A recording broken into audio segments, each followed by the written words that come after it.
Papa Moyi mukujja wano ngenza okujja nensanga album ya Fempia. Album ya Fempia eno erina oluyimba olusooka walita teri mubi. Okuli Dr. Jose Chameleone featuring Dr. Jose Chameleone. Ennyimba empya zino abantu badde beemulugunya balowooza temuta music mupya. Album yino mpya. Album eno empya yafuluma end of 2019. Okay. Mu October. Mu bayimbi bonna lwaki Dr. Jose Chameleone kwenda bakweka ya featuring ye muyimbi asobola. Kakati wegamba kisinziira nkolagana na request zetya naki. Okay. N'omuntu ali suitable okukola naye. Okay. Twakola naye kubanga asobola. Tabanko mu Afrigo. Mukulu Eddie Yawe. Ensonga za Eddie Yawe. Enjogera yali enkyamu kubanga abantu bagantaba mu Afrigo naye ng'ate bamulaba. Akyamusimattuka. Naye nga yaliko mubadde mulaba. Ng'akola nammwe. Ng'akola ate kati ye ndowooza yanyiiga bunyiizi. Okay. Naye ebyo bibaawo naye ajja n'akola abaafunye obudde. Ffe tetulina buzibu n'akola waliwo abapangisa emirimu ng'embaga nga bamwagala. Nemumukubira yegatte ku ttiimu. Ne tumukubira n'ajja ne bamuwa ssente ze. Ajjanga solo artist n'ayimba. Tutunulire ekibiina kya Afrigo mu lockdown muno mufunye omukisa nga tuva mu kalulu k'eggwanga tufunye member Africa amanyikiddwa nga Rachel Magola. Mumusanyukiddeko bamwanyiza okuba nti yayiseewo. Tetuyinza kunyiika omutima mubi. Yesewo. Kuba atwongeddeko ayongeddeko ku kitiibwa kya bandi. Kuba nti era ne bw'anaabeera eyo. Obanga ayina kuba era Afrigo era agenze ne trademark yaki nga Afrigo teyina mateeka gagavaninga kugamba nti oba rupiwa oba nti oli mu Afrigo tokkirizibwa kuyingira byabufuzi temwalinawo kawaayiraako amateeka gakugira ekibiina towetakkiza kwetaba mu byabufuzi. Kakati oba omala na budde omuntu ye anoonyeza engeri ye kukiikirira abantu be. Akala ate gw'ogamba nti ate bw'oba ogize tekikola makulu kubanga okujyawo ye nga yagaye nti anze ngenze era ne bwagenda tetumugaana. Ne bwakomawo ayimbe tetukola ki? Temumugaana. Amaze ebbanga ki mu Afrigo Rachel Magola? Emyaka mingi giringa abasatu. Myaka 3. Ngali mu band. Mwafunidde amakulu gano. N'essuubi ddene naddala abantu baffe bano abagenze nti bagenda kwenforcinga ekintu kyaffe kyetukonyeko ekya copyright. Sijja kyogera bwe ntyo naye okusinziira ku bye mbadde ndabako oyinza okuba member of parliament naye nga okuteesako tekuyinza kujjawo kiri. Nkwaniriza omulabi waffe omulungi agiriko emunyeigwanga Star TV program ekigunda. Of course I Makai kwa the processor Rupi. Yes tuba tulize wano ku program yaffe ne ku YouTube tu streaming live na daka kanyemero kafa kenkola video. Yes tuba mpola nga tutambula. So nakulwa lero ntaddeko Makaga Africa Band ekibuli. Yes wano wayitawo mutajazi Papa Moyi. Siwe mutajazi oba ku Dipo. Kibuli Dipo Central Zone. So Papa bulambu gamba ki? Bulambu bulungi. Nsaba buze kubajiko nabajje kumideko. Abanafa abali ku timberwa Star. Mwebale kubeerako era tusanyise nnyo okuba nammwe. Yes Papa wetuli kusangidde wano nga tuyigezako kuyita mu bantu baffe abadde mu music for some time tubalambuleko lockdown etuyisizza etya gwenga omuntu kitambula kitya? Lockdown etuyisizza bubi ng'abantu bonna naye nga tinjogera ku side y'aba entertainers etuyisizza nnyo bubi kubanga curfew lockdown byonna tuba tetwetaaya. Shows zonna ziri down. Shows teziriyo tugezako okukola online naye toyinza kubeerawo ng'okola online every day. So emirimu gyakendeera ddala. Papa mu lockdown eno wejjidde mu lockdown mwakolayo live concert akumpi yali emu kyajja nga muyino kikola yemu yokkoba muyino okubanga muwayo abantu endala zijjayo. Mu December twakolayo online endala Okay. So far twakakola 2. So far wakola 2. Papa when tujidde wano nga abantu bemulugonya eri Afrigo Band oba tebamanyi bali mbutamanyi bemulugonya nga music wamwe mupya bamunoonya tebamulaba as compare na omukadde avuga nnyo okusinga omupya. Omukadde lwakuba nti kati abamu gwe balina naye abasinga abamanyi bajja ne batulaba ndaba bamemba wa Afrigo kuba kati abantu engeri gye bafunamu music abamufunira ku platforms and YouTube na wesigadde za iTunes na wesigadde ne smartphones ngezo kugamba music n'abantu abamu bafuna wa bwerere naye nga tebamanyi tuteeka mu ssente ebiseera kakati ejjenjero ne liba lingi kakati ate ababeera ku radio nabo tebafaayo kunoonya music oba amateeka agali gye bakolera kubanga omuntu obanga oli radio presenter naawe olina okunoonyereza research erina okubaawo noga nti naye bano ndudde kandaba oba balinayo kano ebintu ng'ebyo. So papa wetujidde wano mu mbeera eno oyogedde ku ky'abantu obutanoonyeza n'obutafuna music tutunuli enforcement ya copyright etukosezza nga naddala mu abantu akoze music wamwe nga awangaala music nga mulungi copyright eno obutaba enforce etukosezza etya nnyo tukozeeko kyamaanyi kakati kugeza kati tola kugambe tetukyakola naye senga copyright law eteekebwa mu nkola ebe tuyamba kubanga tuba tutunda wakisiwa zaffe ez'ennyimba ne DVD ne audio ne baba nti sente ezo ziyingira sawe zamu ng'abayimbi abalala kamambe ebweru oli ayinza okukola show 2 mu mwaka oba emu naye nga bino ebirala bireeta sente z'ennyimba etteeka balinda osinga mukulu president yateekako omukono da 2006 ludda n'ekyo ekikyaganya kubanga nti abantu bano omukulembeze ye bw'aba takitaddeeko maanyi tebakikola tebakigoberera etteeka weeri neridandant lyebase olidde abantu atabala stabonere bakimanyi naye bo because ataaga abanankola ki tebalina kyebenako abalaba honorables be balina bannanyini FM radio station TV station kati kuga music ya jenjeru kakati okujjako oli ne bayimba ne bawulira oba ne bamulabako naye nga sente sometimes ndala kujja kati waliwo engeri yogenda ku YouTube ngeyo naye wano kyandibadde ate kituyamba na nnyo kuba kati population nene population milioni nga 4 n'omusobi kama bwakuwa n'otundayo milioni ya copies oba oyita oba ofuna sente ezo ziba zijja bulungi zikutwaliriza tutunulira ekibiina kya Afrigo mu lockdown muno mufunye omukisa nga tuva mu kalulu k'eggwanga tufunye member wa Afrigo amanyikiddwa nga Rachel Magola mumusanyukiddeko bamwanyiza okuba nti yayiseewo tetuyisa kunyiga omutima mubi Yeso kuba atwongeddeko ayongeddeko ku kitiibwa kya bandi kuba nti era ne bw'anaabeera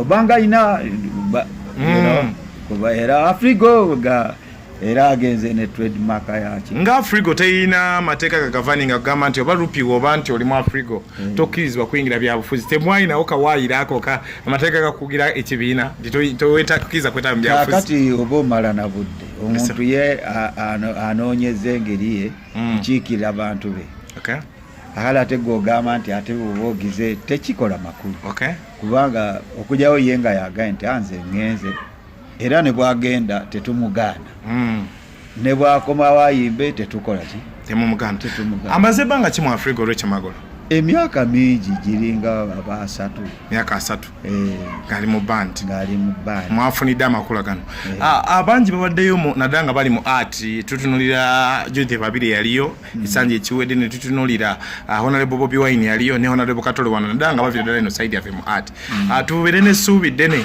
naddala abantu baffe bano abagenze nti bagenda ku enforcing ekintu kyaffe kyetukonyeko ekya copyright sijja kyogera bwe ntyo naye okusinziira ku byembadde ndabako oyinza okuba member of parliament naye nga okuteesako tekwiza kujjawo kiri kwegamba kyengenza so they are amateurs si amateurs si bo ngamba amateeka agafuga parliament abasinga bebaagala ngamba bali abakulu bebasalawo tukole kino era bo bebakola ki kakati ekibi abantu wano mu ggwanga lyaffe bamanyi music kintu kiri awo tebamanyi nti music nakyo industry y'amaanyi naye ng'ogitaddemu ssente ogirabiridde ezadde n'abantu ab'amaanyi nga Bobi Wine kakati gavumenti yennyini yeerabidde efiirwa emisolo gavumenti efiirwa yaki emisolo kuba abantu abaleeta CD music bebeebuminga bano abaleeta flashes abaleeta DVD ebyo byonna ebikwatagana ne music ne ba investors bennyini oli ayinza okujja wano n'agamba nti ki waliwo abaali bazeeko wano nga twalina aba South Koreans bajja wano ludda awo nga 95 ne balemererwa naye baali bazze ne ideas ennungi senga era tuli wala naye nga wano copyright tekola omuntu ayinza kuinvestinga ssente ze nga tali protected wano tewaliwo protection ku ati wa muntu oli kyaga kyakola omusanga agula CD n'areproducinga ye n'aga nti anze nagiguze oba naddiremu n'akola MP3 kuliko abayimbi nga 8 n'abagatta mwenna n'agamba kino kikadde n'agamba kino naye bwe yazirinaku right naye nga talina gwasasudde talina amuwadde nanka nti kubanga etteeka we riri naye teriri mu nkola nga bwe nagambye kakati senga president agamba aba UCC nti radio oba TV bwebanga tecomplyinga na tteeka lya royalties togiwa license kuzanya music owulidde ate si ffeffeka n'abeebweru nga bainvesita bwenkugambye kati bainvesita abo tebasobola kujja mu nsi ng'eyo talent etteeka n'ateekamu atya ssente ze kuba atali protected etteeka kye basooka okubuuza kugambye abakoleya bali abajja wano bajja babuuminga eki bateekemu ssente naye balemererwa because etteeka terikola teribafevalinga papa Moyi mu kujja wano ngenza okujja nensanga albamu yaffe empya eno erina oluyimba olusooka waluyita teri mubi okuli Dr. Jose Chameleone featuring Dr. Jose Chameleone ennyimba empya zino abantu badde beemulugunya balowooza temuta music mupya albamu yino mpya albamu eno empya yafuluma end of 2019 mu October mu bayimbi bonna lwaki Dr. Jose Chameleone kwenda bakweka ya featuring ye muyimbi asobola kakati wegamba kisinziira nkolagana na request ezetya naki n'omuntu ali suitable okukola naye twakola naye kubanga asobola netukola naye olwo oluyimba ani yawandiika olimba naye nabyongerezaako mu ngeri ye tulukola tutunulire albamu eno eriko ennyimba 11 eze correspondinga ne album ze mutemabega nazo zibaddeko ennyimba bwe ziti kisinziira waliwo lwe twakola ey'omukaaga album tukola ey'omusanvu tukola ey'ekkumi kisinziira ennyimba zitazisukka mu mukaaga eba EP ebeera LP ebeera LP tunulire albamu empya eno kuliko ennyimba ez'enjawulo video ziri zitya tetunalaba nnyo video za albamu video tubadde tetunakola video olw'ebino ebyagwawo naki programu n'ekyuka kubanga twali tugenda bweru naye netutagenda kubanga covid all over the world twali tugenda London eyo nga tulinayo tour gye tugenda okukola South Africa tubenga tugenze tukolaho video babbiri so mukigatirize papa nga nkuta njagala tutunulire ekibiina kya Frigo abantu babeereyo ne bakitya kikyayingiza abayimbi oba kikyayingiza aba members tetumala gayingiza tutera kukola replacement omuntu nga kati rupi ng'agenze tulaba asobola obulidde oba ande asobola najja nakola audition tulaba basobola naye tetumalaga simu yolerero batusobola ba maintaining kosi ziba nnene n'okuba maintain ziba nnene ng'ate you know. Okay, papa nga tusiibula obaka obusemba eri bannayuganda na Afrigo Band message yammwe balindire ekinga in case his excellence okuddamu okwogera agamba natingiregeezaamu nati tuddemu tukole ebivulu n'atuwa n'abantu bogamba nti enamba ey'okutuuza tutandikira ku Afrigo Band nga tusiibula asese tukirinda kuba twali tuli mu ntegeka yakola Afrigo at 45 emyaka anniversary y'emyaka 45. Okay. Naye olwabino ebyagwawo netusenga bisumulukuka entegeka ezo zigenda mu maaso ne performance zaffe zetubadde tukola kaga abafanzi baffe out there batulinze naye tusabe Mukama atukuuma tube balamu tujja kuba omulimu gwaffe kusanyusa abantu ate era gwe mulimu kyenga nti mwe tufuna kati n'olwekyo senga tufuna chance abantu tubategekera kuba batulinze bafanzi. Okay. Papa mwina YouTube channel online wawa? Tulina. Ziri mmanya ga Afrigo Band? Ga Afrigo Band. Tulina na company endala era zetukwatagana nazo. Neziraninga wakawa? Neziraninga wakawaffe.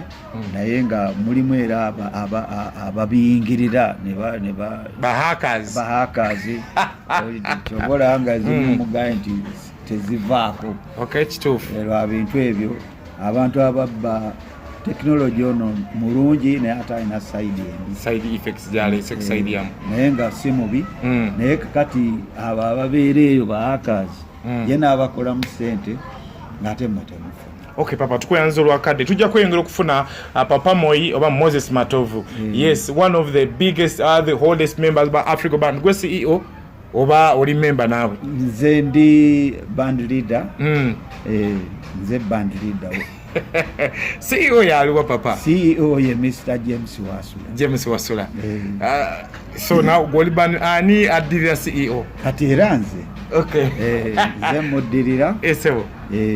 Munafom bambi yafa bamita Manyage Mugenzi Sam Kapera, Sam Tamale Kapera, Kamanta. Emabeka kuka kasemba papa. Gundi yali agamba tabanko mu Afrigo. Mukulu Eddie Yawe. Ensonga za Eddie Yawe. Enjogera yali enkyamu kubanga abantu tabanga mu Afrigo naye ng'ate bamulaba. Ndoza kyamusimattuka. Naye nga yaliko mubadde mulaba. Ng'akola nammwe. Akola tekati ye ndoza yanyiga bunyiizi. Naye ebyo bibaawo naye ajja n'akola abafunye obudde. Ffe tetulina buzibu n'akola waliwo abapangisa emirimu ng'embaga nabamwagala nemumukubira yegatte ku ttiimu netumukubira najja ne bamuwa ssente ze ffe tetulina kati ajjanga kicuba n'agenda ajjanga solo artist n'ayimba. Okay, tukuyanza ddala abadde Papa Moi oba Moses Matovu band member naye nga nina top member toyinza muyita ndi one of the founders of Afrigo Band. Thank you so much. Tukwatagane next time nga yongedde tuwakadde tumusanze just lockdown ogimanya abantu bakyali very down ne tujja kwongera omufuna nga bazemu okuba active bari hasinga baseline gita tujja ajja tulakako maaso in case aba members bagezako kukomawo bonna nga bali active ebivulu bizemu ajja tujja musaba yakale noizi nawe dakika 10 oba abiri tubalage kiki ekitegeeza bakola batya rehearsals ekintu kitambula kya. Thank you so much. Large upon yourself and atali mabega wa kamera omuganda wange akikwasaganya mpola ne Papa Moi nkweyanziza akaddeko abantu tuyambye ne tubiyita wano tukubuzeeko ffe emiti emito tuzimbe ekibira ate naffe bali tuzimba.